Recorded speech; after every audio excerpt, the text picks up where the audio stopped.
Halo, Assalamualaikum. Saya Syifa Febriliani. Di sini saya akan mempresentasikan hasil analisis yang saya lakukan dengan judul Analisis Rasio Keuangan pada PT Bukaka Teknik Utama Tbk.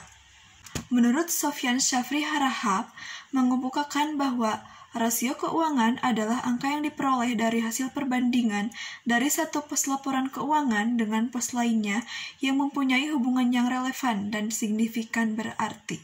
Yang nanti akan saya jelaskan beserta analisis rasio keuangan yang telah saya lakukan pada PT Bukaka Teknik Utama Tbk.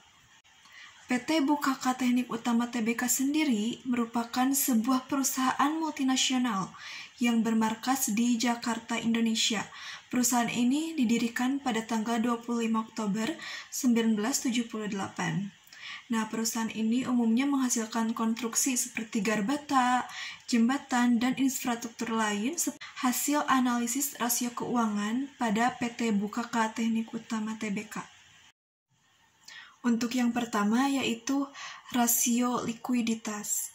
Rasio likuiditas yaitu rasio yang mengukur kemampuan perusahaan untuk memenuhi kewajiban jangka pendeknya. Nah, dalam rasio likuiditas ini terdapat rasio lancar dan juga rasio cepat. Current rasio atau rasio lancar pada tahun 2019, aktiva lancar itu sebanyak Rp2.533.135,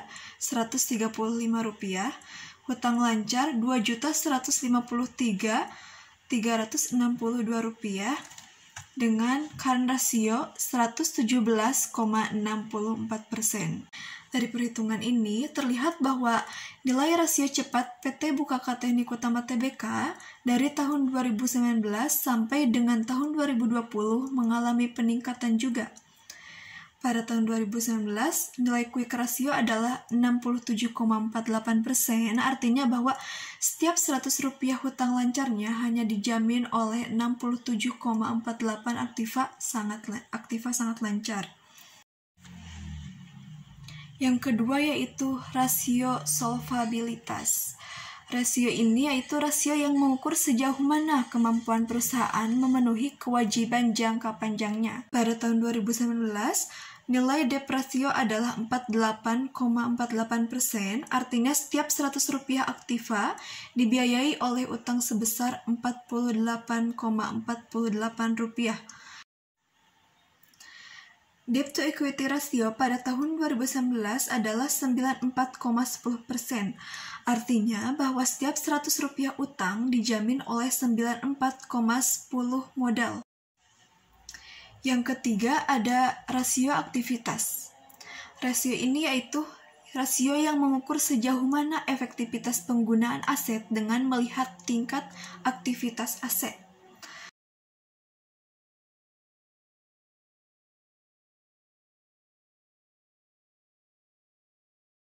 Nah, pada tahun 2019, penjualannya itu mencapai Rp6.039.613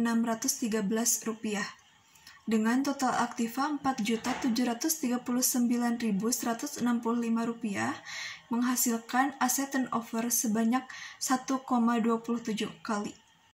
Didapatkan perhitungan pada tahun 2019 sebesar 5,74 kali, artinya setiap Rp1 total aktiva turut berkontribusi menciptakan 5,74 penjualan.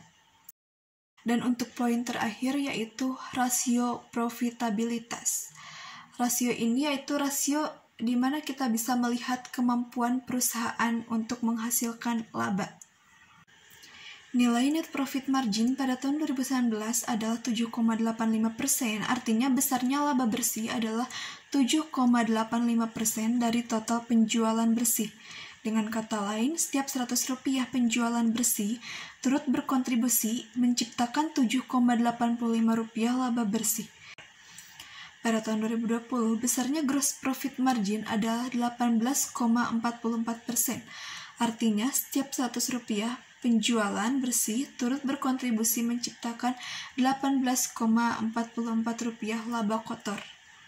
Nah, itu dia teman-teman hasil analisis rasio keuangan pada PT Bukaka Teknik Utama Tbk. Di sini saya akan menyimpulkan dari semua hasil analisis rasio keuangan tersebut. Yang pertama, dilihat dari analisis rasio likuiditas pada tahun 2019 hingga tahun 2020 itu menunjukkan bahwa kondisi PT Bukaka Teknik Utama Tbk dalam keadaan liquid. Artinya, perusahaan mampu memenuhi hutang lancarnya dengan menggunakan aktiva lancar yang dimiliki perusahaan tersebut. Dari rasio solvabilitasnya, terlihat secara keseluruhan mengalami penurunan. Semakin rendah debit rasio, maka tingkat keamanannya juga menjadi semakin baik.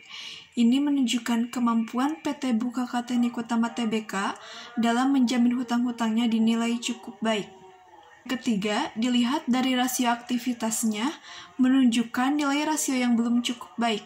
Ini dikarenakan terjadi penurunan dari tahun ke tahun dan perusahaan belum mampu memanfaatkan aktiva secara maksimal. Dan yang terakhir, dilihat dari rasio profitabilitasnya, pada tahun 2019 sampai tahun 2020 mengalami peningkatan. Ini berarti menunjukkan keseriusan dan fokus kinerja manajemen terhadap perusahaan dalam peningkatan laba. Nah, itu dia hasil analisis rasio keuangan PT Bukaka Teknik Utama Tbk pada periode 2019 sampai dengan periode 2020. Mohon maaf, dalam penelitian dan presentasi ini memiliki banyak kekurangan. Semoga bisa bermanfaat bagi yang menonton video ini, dan juga salam untuk dosen pengampu saya, Haji Rudi Setiawan STMM. Semoga bermanfaat ya Pak. Terima kasih. Wassalamualaikum warahmatullahi wabarakatuh.